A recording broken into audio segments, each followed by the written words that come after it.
there are many different types of highlights that we, as a team that went on this journey, really enjoyed. But for me personally, the second touching moment was Marree, seeing the first established mosque in the country.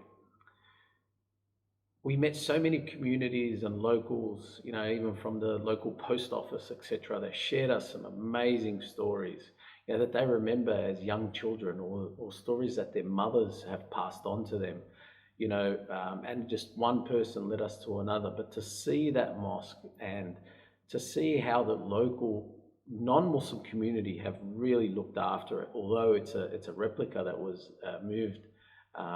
They really treat it like an important part of their history. And for me, that was very heartwarming to see that happen. We got to pray there and then just look around. And apparently Marree at the time, from the stories the local was telling us, was a real township.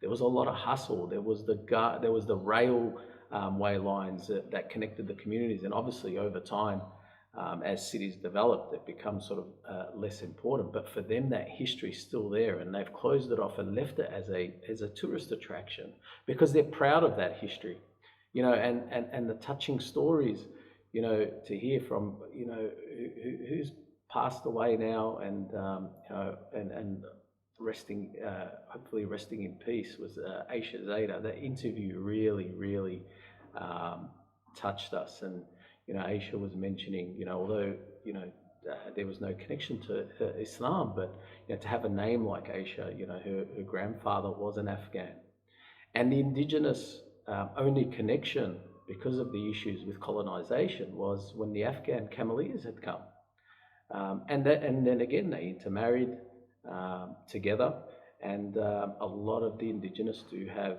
names that relate back to Islam, like Aisha. And she remembers as a young child, her parents fasting. She used to get up early in the morning, and also cleaning the mosque.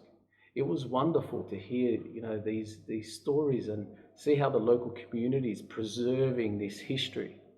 And one aspect, it's not just for Muslims, but the important thing is that what it showed was the Islamic connection and contribution that they made to Australia, whether it was the telegraph lines via the Cameleers or the rail tracks, which was named after, which is called the Ghan, after the Afghan Cameleers. To me, that was really an important highlight.